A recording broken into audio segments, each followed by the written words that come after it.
Religious faith was declining, which was once the sustaining force of mankind. I said people thought that all answers to their question lay in church, the religion. But now that faith was declining. The result was the conflict in people's mind.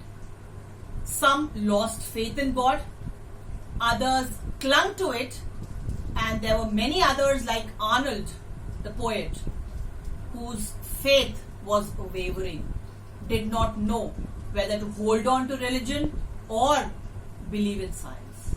And there being no midway, this conflict became more problematic.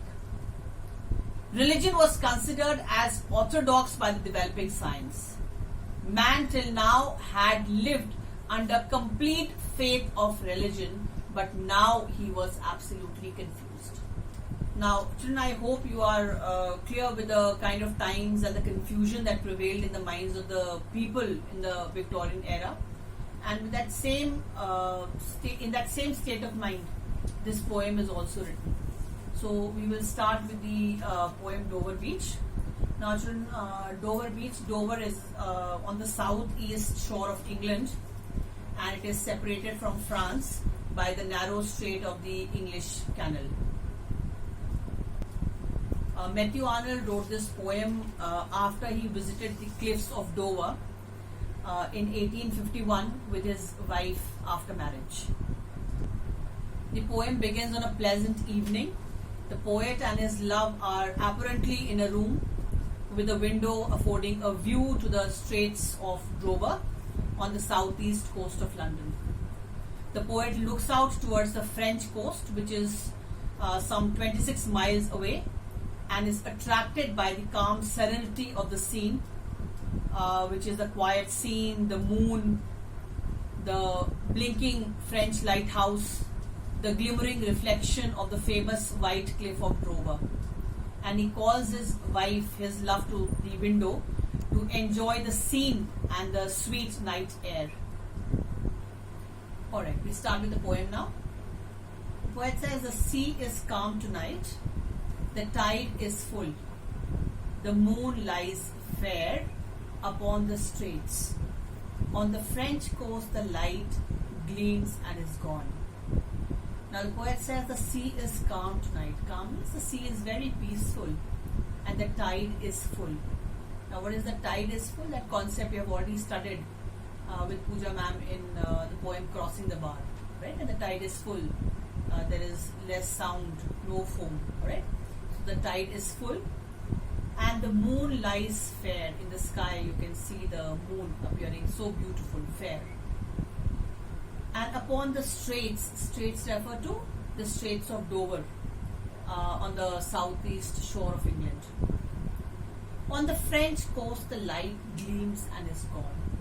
Now the poet looks towards the French coast. Right? On the French coast refers to from the window as the poet looks out and he looks towards the French coast. The light gleams and is gone. That is the blinking lights of the French lighthouse gleam. Then the poet says, the cliffs of England stand glimmering and vast. Actually, cliffs of England are said to be glimmering. Now, anyway, the cliffs of England are made of limestone chalk, so they appear white. So they are also called the White Cliffs of England. And they are now presently seen under the moonlit night. So the cliffs of England appear to be glimmering and vast. Out in the tranquil bay. Tranquil is calm.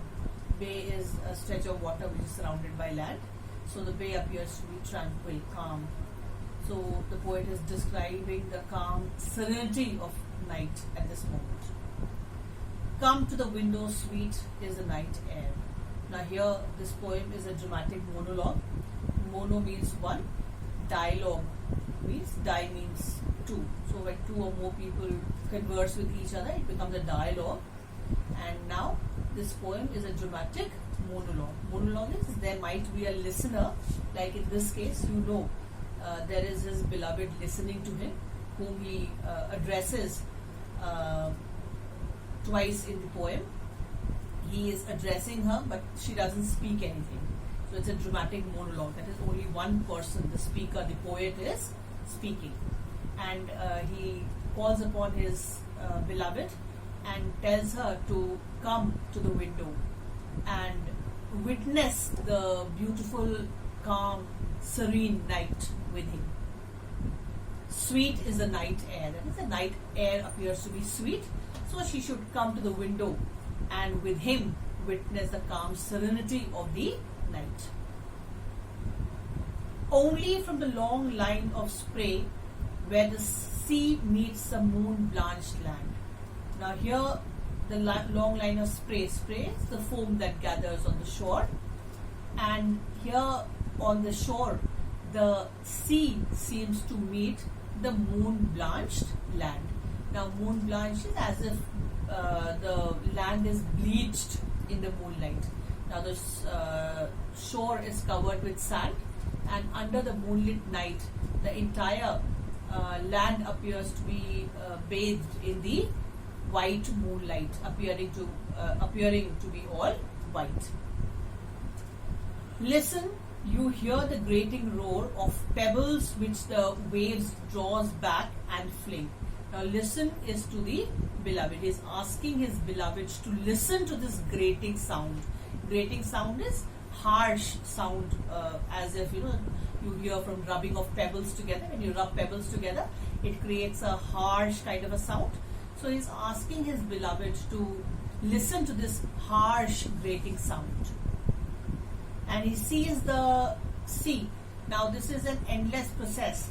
The sea, the waves coming, breaking on the shore and then receding.